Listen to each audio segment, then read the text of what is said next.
స్నేహితులారా, English grammar skills తెలుగులో భాగంగా ఈరోజు 22వ నెంబర్ వీడియోలో మనం చెప్పుకునేటటువంటి కాన్సెప్ట్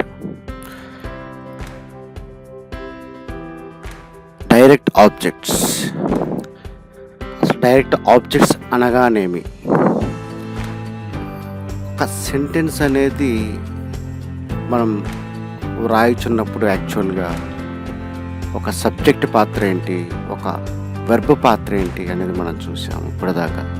కానీ ఒక ఆబ్జెక్ట్ పాత్ర ఏంటి, ఇందులో ఆబ్జెక్ట్లో కూడా డైరెక్ట్ ఆబ్జెక్ట్ అనే పదం ఇక్కడ వాడటం జరిగింది. సో మనం ఒక సెంటెన్స్ అనేదాన్ని ఒక సబ్జెక్టు, ఒక వెర్బు అనేదాన్ని యూజ్ చేసి కూడా మనం చేయొచ్చు.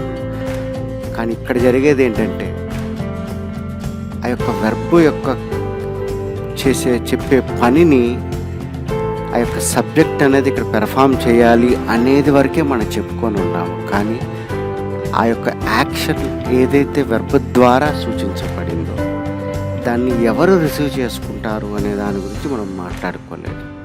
సో డైరెక్ట్ ఆబ్జెక్ట్స్ అన్నప్పుడు ఏంటంటే ఆ యొక్క వెర్బ్ ద్వారా సూచించబడినటువంటి ఆ యొక్క క్రియ ఏదైతే ఉన్నదో అది పెర్ఫామ్ చేయడం అనేది సబ్జెక్ట్ పని అయితే దాన్ని రిసీవ్ చేసుకునేటటువంటి బాధ్యత ఆబ్జెక్ట్ అన్నమాట. ఈ రకంగా వెర్బ్ ద్వారా ఏదైతే ఆ క్రియ ఏదైతే ఉందో ఆ యొక్క వర్క్ దాన్ని రిసీవ్ చేసుకునేటటువంటి నౌన్ ఏదైతే మా మీద ఉన్నదో, వెర్బ్ తర్వాత పొందుపరిచినటువంటి నౌన్ ఏదైతే ఉందో దాన్నే మనము డైరెక్ట్ ఆబ్జెక్ట్ అని చెప్పి చెప్పుకుంటాము.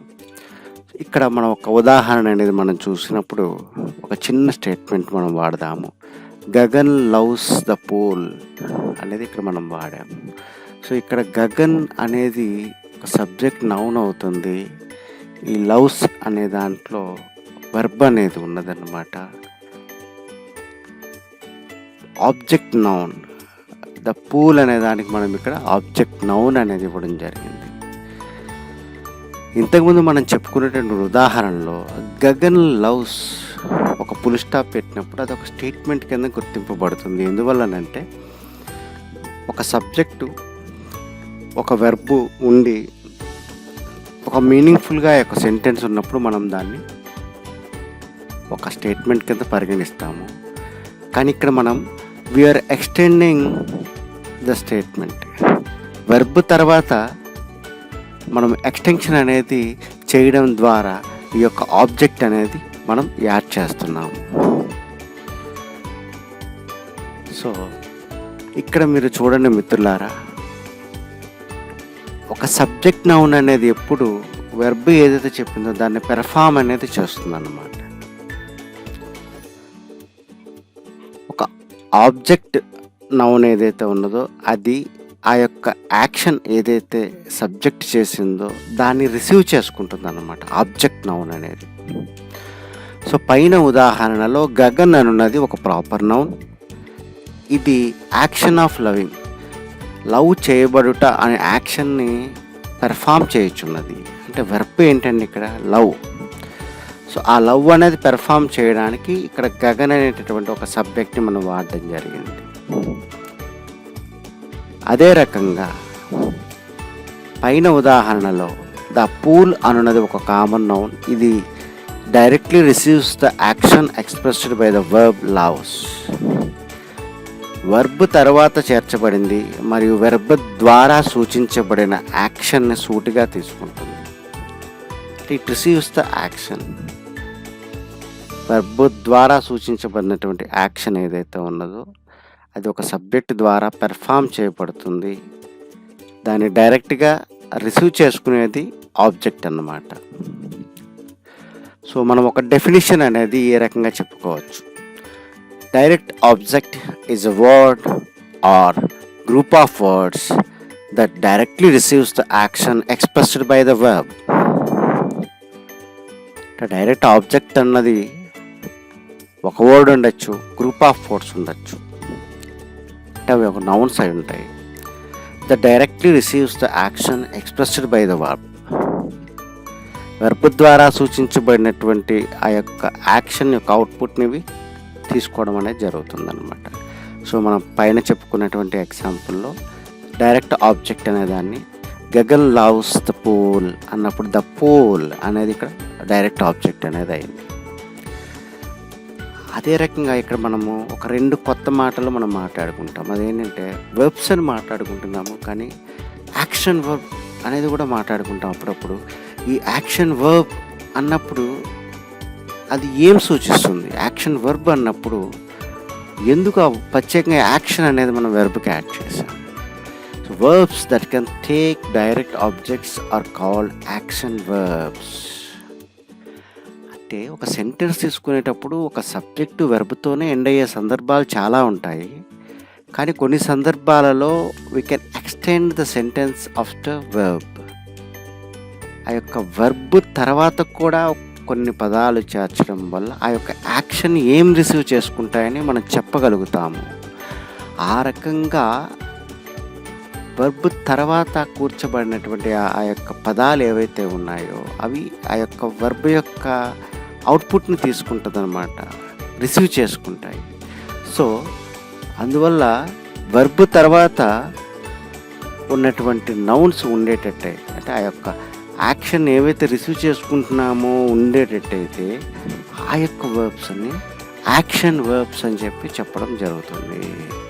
అంటే పైన గగన్ లవ్స్ ద పూల్ అని మనం మాట్లాడుకున్నప్పుడు ఆ యొక్క లవ్స్ అనేటటువంటి ఆ యొక్క యాక్షన్ని ఫర్దర్గా రిసీవ్ చేసుకోవడానికి ఒక పదం ఉండదు, ద పూల్ అనేది ఉందన్నమాట. ఆ రకంగా వెర్బ్ తర్వాత ఏవైతే నౌన్స్ పొందపరిచి ఆ యొక్క యాక్షన్ అవి రిసీవ్ చేసుకుంటున్నప్పుడు అటువంటి వెర్బ్స్ని మనం యాక్షన్ వెర్బ్స్ అని చెప్పుకుంటాం. సో ఇక్కడ లవ్స్ అనేది యాక్షన్ వర్బ్, ఎందుకంటే దాని తర్వాత ద పూల్ అనేది ఒక ఆబ్జెక్ట్ అనేది ఉండడం జరిగింది. So direct objects need action verbs. Same vice versa, ఇక్కడ ఒక యాక్షన్ వర్బ్ అని చెప్పుకున్నామంటే ఒక ఆబ్జెక్ట్ ఉన్నదని అర్థం. ఒక డైరెక్ట్ ఆబ్జెక్ట్ అనేది మనం మాట్లాడుకున్నప్పుడు ఒక యాక్షన్ వర్బ్ దాని ముందు ఉన్నది అని చెప్పుకోవాలి. సో ఇక్కడ డైరెక్ట్ ఆబ్జెక్ట్స్ అనేది మనం మాట్లాడుకున్నప్పుడు ది పూల్ అనేది మనం తీసుకున్నాము, పూల్ అనేది. అదే రకంగా యాక్షన్ వర్బ్ అనేది లవ్ అనేది మనం పైన మాట్లాడుకున్నాము. సో మనకు కొన్ని యాక్షన్ వర్బ్స్ అనేవి చూద్దాం. So right, eat, love, swim అనేటటువంటి ఒక 4 యాక్షన్ వర్బ్స్ మనం తీసుకొని 4 సింపుల్ సెంటెన్సెస్ అనేది యూజ్ చేసి మనము ఈ యొక్క వెర్బ్ యొక్క పాత్ర ఏమిటి, ఈ యొక్క వెర్బ్ పాత్ర ఒక సబ్జెక్ట్ తీసుకునేటప్పుడు ఏ రకంగా ఉంటుంది, ఒక డైరెక్ట్ ఆబ్జెక్ట్ తీసుకునేటప్పుడు వెర్బ్ పాత్ర ఏ రకంగా ఉంటుంది అనేది మనం 2 విభాగాలుగా చెప్పుకొని తర్వాత ఆ రెండింటిని మనం క్లబ్ చేయడం ద్వారా ఆ యొక్క సెంటెన్స్ యొక్క సారాన్ని మనం తెలుసుకుందాం స్నేహితులారా.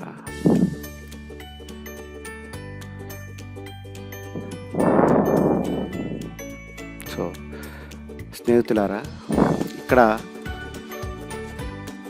Rights a book, eats pulihora, loves Mahir, swims a lap. Writes a book full స్టాప్తో ఎండ్ అయింది, ఈట్స్ పులిహోర ఫుల్ స్టాప్తో ఎండ్ అయింది, లవ్స్ మహీర్ ఫుల్ స్టాప్తో ఎండ్ అయింది, స్విమ్స్ ఎ ల్యాప్ ఫుల్ స్టాప్తో ఎండ్ అయింది. అందువల్ల ఈ 4 యొక్క పదాల కూర్పుని మనం ఒక సెంటెన్స్ అనవచ్చా? ఒక్కసారి మీరు ఆలోచించండి. ఎందువల్లంటే ఇక్కడ మనకు ఒక వెర్బ్ ఉన్నది, ఒక నౌన్ కూడా ఉన్నది. దీన్ని సెంటెన్స్ అనవచ్చా? రైట్స్ ఎ బుక్, బుక్ రాశారు, బుక్ రాస్తున్నారు, ఎవరు తెలీదు. ఈట్స్ పులిహోర, పులిహోర తింటున్నారు, ఎవరు తెలియదు ఇక్కడ.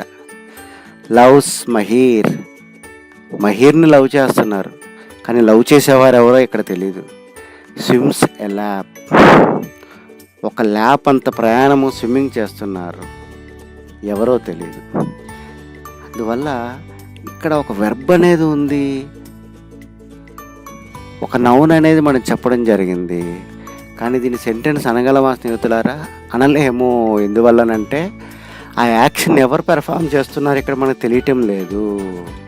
అందువల్ల ఇటువంటి కన్‌ఫ్యూజన్స్ అనేవి మనకు వస్తుంటాయి. అటువంటప్పుడు మనం సెంటెన్స్‌ని ఏ రకంగా గుర్తించాలి? ఒక సెగ్మెంట్‌ని ఏ రకంగా గుర్తించాలి? ఇంతకుముందు మనం ఒక బిల్డింగ్ బ్లాక్ అని చెప్పుకున్నాము. బిల్డింగ్ బ్లాక్ అనేది కూడా ఒక పదాల కూర్పు. కానీ it cannot be a sentence. Sentence అవ్వడానికి కావాల్సిన లక్షణాలు కనీసం ఏంటంటే ఒక సబ్జెక్ట్ ఉండాలి, ఒక వెర్బ్ ఉండాలి. ఆ వెర్బ్‌లో చెప్పినటువంటి ఆ యొక్క క్రియని ఆ యొక్క సబ్జెక్ట్ పెర్ఫార్మ్ చేయాలి. కానీ ఇక్కడ ఉన్నటువంటి ఈ సందర్భంలో వెర్బ్ ఉన్నది, కానీ దాన్ని రిసీవ్ చేసుకుంటుంది. కానీ దాని యొక్క పెర్ఫార్మర్ ఎవరు ఇక్కడ కనపడటం లేదు. ఇది ఇక్కడ గమనించాలి. అందువల్ల ఇక్కడ writes a book, eats pulihora, loves my hair, swims a lap. It's only building blocks. These are only fragments. It cannot be a sentences. So ఇక్కడ ఒక యాక్షన్ వెర్బ్ ఉంది, ఒక రిసీవింగ్ ఆబ్జెక్ట్ ఉంది. సో ఇది వెర్బ్ ఆబ్జెక్ట్ అనేటటువంటి ఒక combination మనం చూసినప్పుడు ఇది మీరు అర్థం చేసుకోవాలి. దీన్ని కేవలం మనం ఒక బిల్డింగ్ బ్లాక్ మాత్రమే అనగలం. కానీ ఈ యొక్క యాక్షన్ని ఎవరు పెర్ఫామ్ చేస్తున్నారు, ఏది పెర్ఫామ్ చేస్తుంది అనేది ఇక్కడ మనం పొందుపరచలేదు. సో వితౌట్ సబ్జెక్ట్ ఇది ఒక సెంటెన్స్ అనేది అనిపించుకోదు. So we have to add a subject to complete a sentence here. So అదే రకంగా పార్ట్ 2 ఇంతకుముందు ప్రీవియస్గా ఒక వెర్బ్ని అనే దాన్ని కేంద్రంగా చేసుకొని మనం ఒక ఆబ్జెక్ట్ని తీసుకొని ఆ రెండిటి యొక్క కూర్పు చూసినప్పుడు అది సెంటెన్స్ ఎందుకు కాదో మనం చెప్పడం జరిగింది.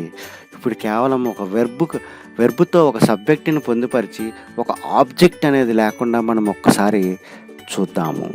గగన్ రైట్స్, సూర్య ఈట్స్, తేజస్ లవ్స్, మహేష్ స్విమ్స్. యాక్చువల్గా ఒక సబ్జెక్ట్ ఉంది, ఒక వెర్బ్ ఉంది. ఈ వెర్బ్ ఏదైతే చెప్పిందో ఆ యొక్క సబ్జెక్ట్ ద్వారా ఇక్కడ పెర్ఫామ్ చేయబడింది.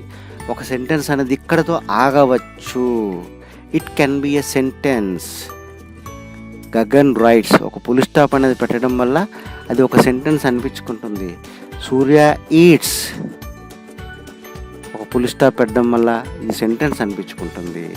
తేజస్ లవ్స్, ఒక పులి స్టాప్ పెట్టడం వల్ల ఇది సెంటెన్స్ అనిపించుకుంటుంది. మహీర్ స్విమ్స్, ఒక పులి స్టాప్ పెట్టడం వల్ల ఇది కూడా ఒక స్టేట్మెంట్ అనిపించుకుంటుంది. సో ఒక సబ్జెక్టు, ఒక యాక్షన్ వర్బ్ అనేది పెట్టినప్పుడు ఇట్ ఫార్మ్స్ ఏ యూనిట్. ఇంతకుముందు మనం మాట్లాడుకున్నాం, ఒక యూనిట్ అనేదాన్ని ఒక సెంటెన్స్ కింద మనం పరిగణలోకి తీసుకుందాము. Now if you want to add another noun means మనం వెర్బ్ తర్వాత యొక్క సెంటెన్స్ని ఎక్స్టెన్షన్ అనేది చేయాలి. అంటే మరి ఒక బిల్డింగ్ బ్లాక్ని ఇక్కడ మనం యాడ్ చేయాలి. సో ఒక సెంటెన్స్ తీసుకునేప్పుడు ఎవరు పెర్ఫామ్ చేస్తున్నారో చెప్తే చాలు. దాన్ని మనం ఎక్స్టెన్షన్ చేసినప్పుడు దాన్ని ఎవరు రిసీవ్ చేసుకుంటున్నారు అనేది కూడా మనం చెప్పాల్సి ఉంటుంది. సో రిసీవింగ్ ఆబ్జెక్ట్ అనేది కూడా మనం చెప్పాల్సి వస్తుంది. సో ఈ యొక్క యూనిట్కి మనం we are extended to include an object here. So మనం మొత్తము ఇంతకుముందు మాట్లాడుకున్న పార్ట్ 1, పార్ట్ 2కు సంబంధించిన మొత్తము మనము పొందుపరిచినప్పుడు ఒక వెర్బ్ని సెంటర్గా తీసుకున్నప్పుడు ఎడం పక్కన ఒక సబ్జెక్ట్ని, కుడి పక్కన ఒక డైరెక్ట్ ఆబ్జెక్ట్ని మనం పెట్టినప్పుడు Gagan writes a book, Surya eats pulihora, Tejas loves Mahir, Maher swims a lap. So here action verb అనే దాన్ని మనం సెంటరింగ్ చేయడం జరిగింది. ఈ ఎడం పక్కన నౌన్స్ అనేవి సబ్జెక్ట్స్ కింద ఇచ్చి చెప్పడం జరిగింది. అదే రకంగా కుడి పక్కన ఇదే రకమైన నౌన్స్ని ఒక ఆబ్జెక్ట్స్ కింద ఎలా చేసుకుంటాము, అదే రకంగా సబ్జెక్ట్ అనేది పెర్ఫార్మ్ ద యాక్షన్, ఆబ్జెక్ట్ అనేది receives the action. So verb అనేది తీసుకునేటప్పుడు ఎడం పక్కన మనం సబ్జెక్ట్ కింద చూపెట్టి ఈ వెర్బ్ అనేది ఏదైతే చెప్పబడిందో ఆ యొక్క పనిని సబ్జెక్ట్ పెర్ఫామ్ చేస్తుంది అనేది ఇక్కడ చెప్పాము. అదే రకంగా డైరెక్ట్ ఆబ్జెక్ట్ అనేది రిసీవ్ చేసుకుంటుంది అనేది మనం చెప్పడం జరిగింది స్నేహితులారా. అందువల్ల ఈ యొక్క వీడియోలో మీకు ఒక డైరెక్ట్ ఆబ్జెక్ట్ అనేది తనకు తాను సొంతంగా ఒక వెర్బుని కలుపుకున్నంత మాత్రాన ఒక సెంటెన్స్ కాలేదు. అది కేవలము ఒక ఫ్రాగ్మెంట్, ఒక బిల్డింగ్ బ్లాక్ కింద మాత్రమే ఉంటుంది. దానికి ఖచ్చితంగా ఒక పూర్ణత్వం రావాలి అనుకున్నప్పుడు it can be attached with the subject. అందువల్ల ఒక స్టేట్మెంట్కి, ఒక యూనిట్కి ఎడిషనల్గా యూజ్ చేయడం ద్వారా దాని యొక్క విలువ పెరుగుతుంది, కానీ అలోన్ దానికి ఒక సిగ్నిఫికెన్స్ ఉండదు అనేది చెప్పడం ఈ యొక్క వీడియోలోని సారాంశం. ఇది ఒక వాస్తుశాస్త్ర నిపుణుని యొక్క English research methodology. Please subscribe my YouTube channel English grammar skills in Telugu. Happy learning. Srini Kumar.